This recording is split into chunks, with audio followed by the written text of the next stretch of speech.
Chris Watts, his wife Shanann, and their daughters Bella and Celeste appeared to be your typical family. They lived in a quiet suburban neighbourhood in Colorado, and with a third baby on the way, the couple looked like they were living the perfect life. But one day, everything people thought they knew about this family changed. On the 13th of August 2018, Shanann and her two daughters were reported missing, and it was as if they had vanished out of thin air. Today, we are talking about the murder of Shanann Watts and her two daughters, and how this American dream of a family turned into a suburban nightmare.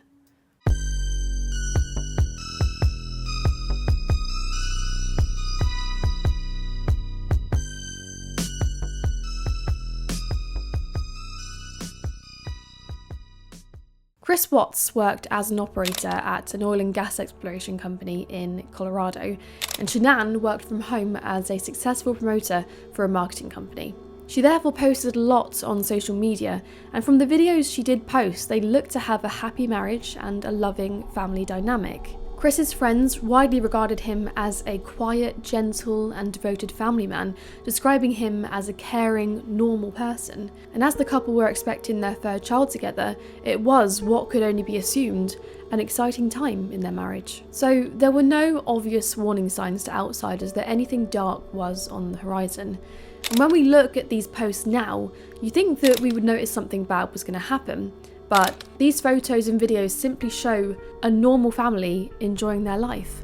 On the 12th of August 2018, Shanann returns home late from a business trip to Arizona. She'd been gone for a few days, during which time the girls were with their father. Shanann was dropped off just before 2 a.m, and the last time we ever see her alive is when she walks into the house that morning. Chris leaves early for work and drives to the site to start his day.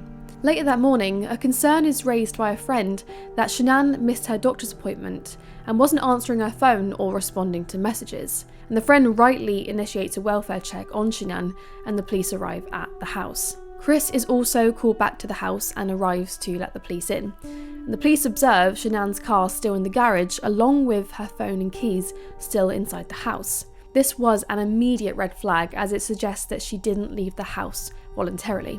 Shanann and the girls were then reported missing, and Chris's behaviour during this walk-around was shady, to say the least. This can be seen most obviously when they're watching the camera footage at the neighbour's house.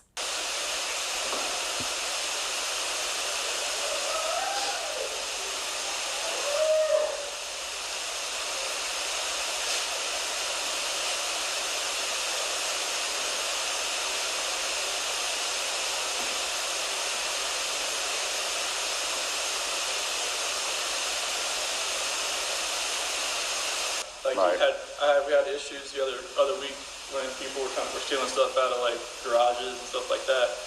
And I have parked my truck I right have here. to park right here. Yeah. So I could see where someone tried to jim me with a flathead screwdriver over there, and it was just like. But if any action would have happened, any cars or anything left your house, I would have. It would have been like right in that area. They should have picked. It'll pick up anything coming down the street this way. You know where that tree is? Oh yeah. Okay. This behaviour did indeed appear suspicious to detectives, as well as his inconsistent statements about his wife and children. During interviews at the house, he kept referring to them as she was or they were, alluding to the fact that he already knew they were dead. He also showed no emotional turmoil over the family being missing, which is extremely weird for an innocent person to not show. At the time though, this didn't immediately confirm anything to police, but it did give them an inkling that he may have been involved. And when I say involved, I mean in their disappearance, because nobody knew anything else at this point. The crucial part of the case was undoubtedly the neighbour's CCTV footage of Chris reversing his truck into his garage to load up his tools when the neighbour, who honestly is an absolute hero, tells the police officer that he never reverses his truck halfway into the garage to fill it up. He said he always does a few trips to his truck with his stuff and then he heads off to work, and he was therefore aware of the camera. It just seems kind of odd to me. Why would he pull the truck up and go to the garage? Right. Yeah, I've never seen him pull it back. I've never seen him. If he loads his stuff, he normally just walks back and forth because I get him on camera. What does he usually load up? All he usually has is a lunchbox book bag, looks like a computer, and usually a water jug, that's it. But the fact that he was in here and explaining to it over and over and over, Well, odd. he doesn't look worried.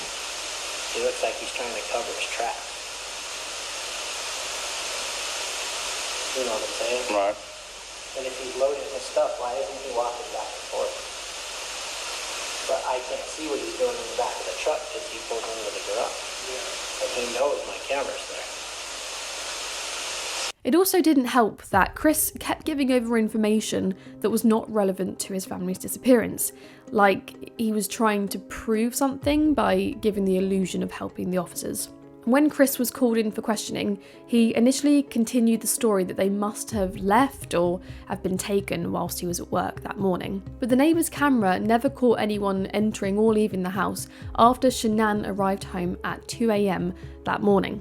He agrees to take a polygraph and fails it horrendously, after which he still maintains his innocence, but then decides to share the fact that he was having an affair with a co-worker. It's not until his dad arrives that he tells him that Shanann smacked her daughters after finding out about the affair, and that he responded by killing her. Months later in prison, he finally revealed to killing his entire family, and that he loaded the bodies into his truck and took them to the oil site to dispose of. He buried his wife in a shallow grave and forced his 2 daughters into oil drums that had an opening of 8 inches in diameter. The speed at which this case turned from a missing persons case into a homicide meant that public perception of Chris changed instantly. This story didn't unfold slowly, it collapsed all at once. So as we know, Chris was having an affair at the time of the murders, and this turned out to be arguably the biggest motivator for him to be able to be with this woman. There were also some financial issues wrapped up in the mix, which Chris does admit very early on in the investigation, like when they're walking around the house. The couple had filed for bankruptcy in 2015, and their situation didn't improve much by 2018. Chris had also taken out a $450,000 life insurance policy on Shanann and his daughters just before their deaths. And with a third child on the way, these financial burdens and familial responsibilities just became too much for Chris to bear. Oh no, what a nightmare! You have a beautiful family and financial issues that many people deal with throughout their lives. As the investigator said to Chris, he must have enjoyed his independence when Shanann was away for a few days and when the children were with the babysitter. Interestingly, while being questioned, Chris mentioned that he didn't feel like he could be himself around Shanann and that everything he did was criticised.